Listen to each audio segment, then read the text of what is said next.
Jessie Mack. In late June, early July, I came to be living in an apartment with my old smoking buddy Matt. Matt ran this squat he called the Way Station. Nowadays though, it was less for the squatters and more for Matt's buddies from his job at Burger King. It was a pretty fun place to be. We had house parties every night. About a week after I moved in, a couple of my buddies came over to watch the game, and during a commercial, I went out for a smoke. While I was out on the porch, this punk kid came up and sat down next to me. He introduced himself as Nate, and we exchanged conversation for a few minutes, until he told me that he was supposed to be moving into the squat.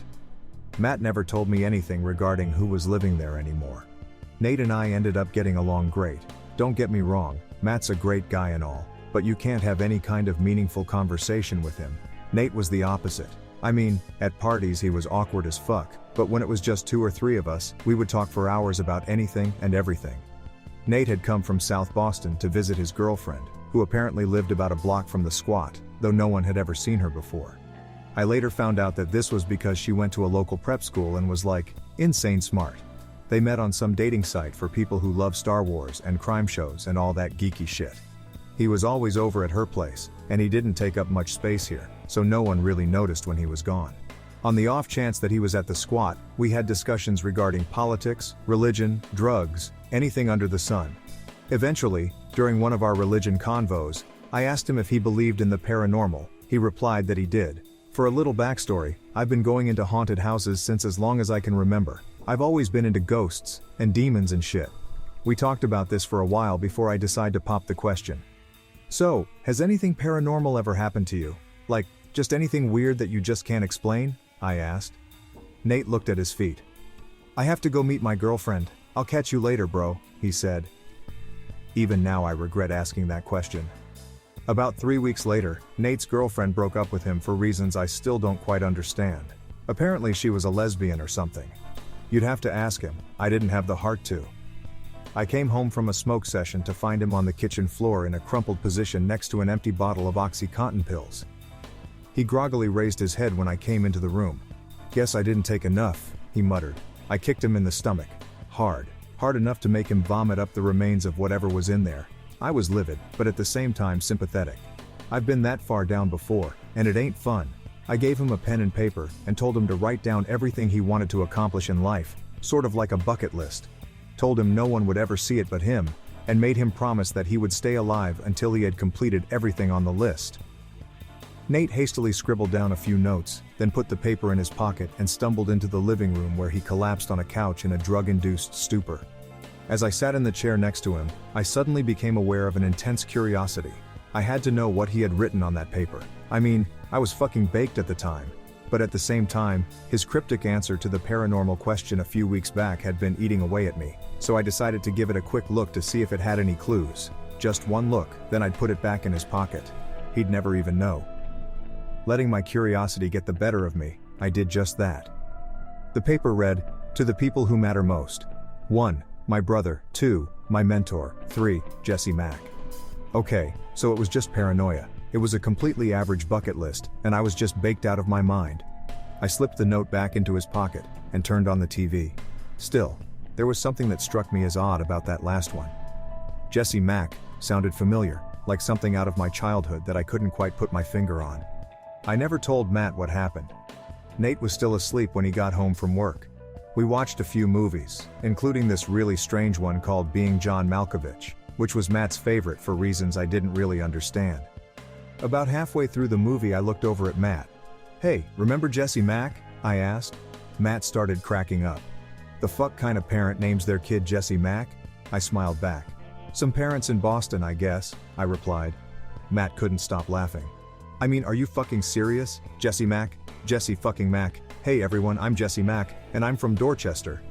He was shouting in a faux Boston accent now. It was pretty hilarious. At the same time, there was something slightly eerie about it, and I started feeling guilty about taking the note from Nate's pocket. Nate started to wake up sometime later. He was in a lot of pain, but he managed to grin at me while attempting to sit up. Matt was in another part of the apartment, shouting at himself, which was actually pretty normal. A few hours later we were all just sitting together watching the South Park movie. We watch a lot of movies here. Every few minutes Nate had a little nervous spasm, but nowhere near as bad as he'd been. Matt turned to him. So about this Jessie Mack, I need to meet this person, she sounds so freaking hot. There's no way I could have predicted what was about to happen. In a fraction of a second, Nate jumped out of the couch, backed himself into a corner, whipped out his pocket knife, and pointed it straight at Matt. He was shaking all over. In a barely audible whisper that sounded as if he was gasping for air, he mouthed, "Don't you fucking come near me, you have no idea what you're doing, no fucking clue, don't ever fucking mention her name again." And with that, Nate vomited all over the carpet and passed out on the floor again. What happened after that was pretty much a blur. I was trying to find a job at the time, so I didn't get to spend as much time at the house. Nate became extremely paranoid, especially around Matt. He would hole up in his room with a terrified expression on his face, pointing this little BB pistol he had at anything that moved. And knowing Nate, this was odd. Nate was about as big as a bear with facial hair to match, and an unusually laid-back disposition before all this went down. Matt, on the other hand, was manic all the time. He'd run around the kitchen screaming, "My name is Jessie Mack," at the top of his lungs in his obnoxious fake Boston accent, though it was clearly making Nate's condition worse. At one point, I woke up in the night and heard part of a conversation between Nate and his ex on our porch. He was begging her to stay with him or something, but when she refused, his tone turned from sadness to terror, like the terror of one who has seen too much. She left, telling him he was talking like a crazy person. Matt kept having strange people over, whom I'd never seen before. Eventually, whenever someone I didn't know came over, Nate and I would go for a walk down the avenue until they left. I never heard much of what they talked about, but at several different times, I heard a few people in the living room mutter, "Jessie fucking Mack, holy shit," or something to that effect. This was clearly upsetting to Nate, and every time he heard the name, he'd revert to his paranoid vomiting state. In late August, he decided to leave here for good. He was so sick he could barely stand up, so I ended up carrying most of his luggage to the bus station with him. On our way there, everyone was staring at us. I mean, I don't blame them. You don't see too many punk teenagers carrying suitcases through some bumfuck town in New Jersey. As we passed the railroad bridge, a man in a truck threw some kind of gang sign at a group of kids in their early 20s. As he drove by, he shouted, "Jessie fucking Mack," and everyone in the group started pumping their fists in the air. Nate emptied his stomach on the ground next to the bridge. We kept running into gangs on the way to the bus station, almost like they knew we'd be out today. Gangs that had been fighting each other for decades, standing out in the open, chest bumping, fist pumping, as if they were unifying against some unseen force, all shouting, "Jessie Mack!" By the time we got to the bus station, Nate was in real bad shape. I hugged him goodbye, and told him to go find a new place to live, one in which no one knew anything about him or Jessie Mack. He smiled back at me, then managed a laugh. "Funny," he said. "That's exactly what they told me back in Boston." That was the last time I saw him before October.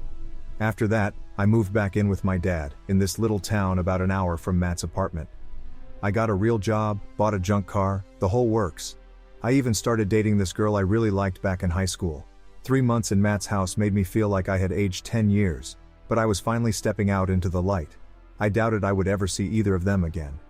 At some point in September, Matt put up some website with some weird MP3 loop of him, and a bunch of other people screaming, "I am Jessie Mack, Jessie fucking Mack."